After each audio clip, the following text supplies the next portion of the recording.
मंगल भवन मंगल हारी।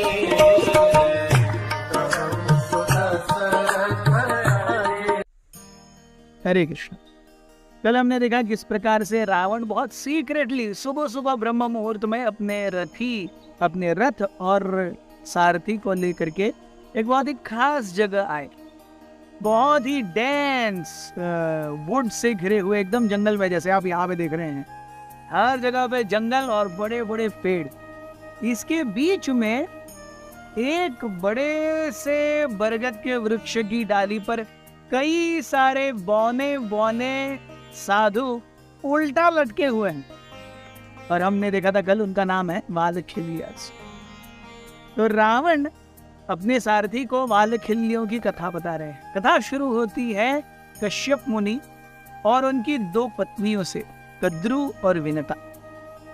जैसे हम नेचुरल देखते हैं सौतनों में राइवलरीज होती हैं, सो कद्रु और विनता में भी एक राइवलरी लगी, जिसका भुगतान विनता को अपने काफी लंबे समय तक करना पड़ा। एक बार कद्रु और विनता के अंदर बेट लगी। बेट का जो वेजर था वो था उच्चैश्रव, इंद्र का घोड़ा। अब उच्चैश्रव ये समुद्र मंथन में निकले हुए 14 रत्नों में से एक है। एज स्पार्कलिंगली व्हाइट एज अ स्वान। बेट ये थी कि उस उच्चैश्रवा का शरीर पूरा व्हाइट है और जो पूंछ है वो ब्लैक है। ये कद्रु कह रही थी, और विनता कह रही थी हो ही नहीं सकता, व्हाइट हॉर्स की ब्लैक टेल इम्पॉसिबल। तो हुआ अब उच्चैश्रवा को देखना था। दोनों उच्चैश्रवा को देखने आई। दूर से उन्होंने देखा उच्चैश्रवा को, और lo behold white as a swan Uchchaihshrava, but the tail is black। Vinata भी ये समझ नहीं पाई। उसने मान लिया ठीक है उच्चैश्रवा की जो पूंछ है वो ब्लैक होगी, और as the wager was Vinata Kadru की सेवा में लगी।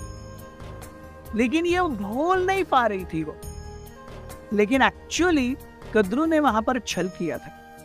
कद्रु ये सारे सांप और नागों की माता है। विनता ये गरुड़ जी की माता है। तो जब सारे ये दोनों कद्रु और विनता जा रहे थे, तो कद्रु ने अपने बच्चों को, नागों को बोल दिया था, आप उच्चैश्रवा की पूंछ से लटक जाओ, आप सब काले हो तो पूंछ काली दिखेगी। तो दूर से दिखने पर विनता और कद्रु को समझ में नहीं आया वो पूंछ है और कुछ लटक रहा है। उन्होंने बस कलर देखा ब्लैक है, और तब से विनता कद्रु की दासी बन ली थी। इस अवस्था से विनता को छुड़ाने का समय तब आया जब विनता के दूसरे बेटे गरुड़ जी ने ये निर्णय ठान लिया कि मुझे अपनी माँ को इस स्लेवरी से मुक्त करना पड़ेगा। उन्होंने कद्रु के बेटे नागों और सांपों के साथ में एक डील की। इसने गरुड़ जी ने कहा, देखो आपको मेरी माँ को, मेरी सौतेली माँ कद्रु के दासत्व से मुक्त करना पड़ेगा। इन रिटर्न मैं आपको स्वर्ग का अमृत ला करके दूंगा। नागास एंड स्नेक्स अग्रीड, ठीक है आप हमें ला करके दो, हम आपकी माता को स्लेवरी से मुक्त करा देंगे। So now the thing was easy to say but very difficult to execute. क्योंकि स्वर्ग के निवासी अपने प्राणों से भी अधिक अगर किसी चीज का रक्षण करते हैं तो वो है नेक्टर। वो किसी को नहीं छूने देते, किसी को नहीं लेने देते। So Garuda knew that it was not an easy task. Garuda ji अपनी माँ विनता के पास गए। अपनी माँ विनता के पैर छू करके उन्होंने आशीर्वाद मांगा। आशीर्वाद देने के साथ साथ विनता ने कहा, आप अपने पिता कश्यप मुनि के पास भी जाइए, उनसे भी आशीर्वाद लीजिए। कश्यप मुनि के पैर पड़ते ही कश्यप ने कहा कि आप अच्छे से खा पी करके जाओ, रास्ता आसान नहीं है। तो जब अच्छे से खा पी करके धृष्ट पुष्ट होकर के जाने के लिए कहा, तो तब कश्यप मुनि को गुरु जी ने पूछा, मैं अब कहाँ जाऊं और क्या खाऊं? तो कश्यप मुनि ने कहा, पास ही की पहाड़ी पर आप जाओगे तो देखोगे कि एक हाथी और एक कछुआ दोनों एक दूसरे से लड़ रहे हैं और ये लड़ाई पिछले जन्म से चली आ रही है, अभी तक खत्म नहीं हुई है। एक्चुअली पिछले जन्म में ये हाथी और जो कछुआ है वो दोनों राक्षस थे और अपने पिता की मिली हुई क्या कहते हैं इनहेरिटेंस में मिलती है जो जायदाद, उसका बंटवारा कैसे हो, इसके ऊपर उनका पूरा युद्ध चल रहा था। वो उस जीवन में खत्म नहीं हुआ, इस जीवन में भी चल रहा है। आप जाकर के उन दोनों को खाओ। गरुड़ जी उड़ गए और जाकर के उन्होंने जब देखा वो हाथी और कछुए को, दोनों को अपने एक एक पंजे में उठा लिया और जाकर के एक बड़े विशालकाय पेड़ की टहनी पर बैठ गए।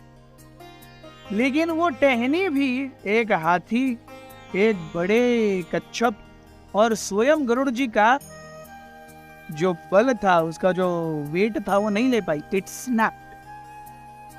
और जब वो टहनी स्नैप हुई तब गरुड़ जी ने देखा कि अरे इस टहनी पर से तो कई सारे साधु लटक रहे हैं और यही साधु थे वालखिंडियस। सो जैसे ही साधु वो टहनी स्नैप हो गई और टहनी नीचे गिरेगी, immediately Garuda again came down. अपनी चोंच में उन्होंने उस पूरे टहनी को उठाया और एक सेफ जगह ला करके रख दिया। और तब से वो जो वालखिंडियस हैं वो इस टहनी पर इस फैशन से यहीं पर लटक करके तपस्या कर रहे हैं और ये वालखिंडियाँ यहाँ पर हैं। तो गरुड़ जी ने वालखिल्यों जहाँ तप कर रहे थे उस टहनी को लाकर यहाँ पे रख दिया। इस प्रकार से रावण ने अपने सारथी को कहा और ये कथा आगे जारी रहेगी। चलो भी, हरे कृष्ण।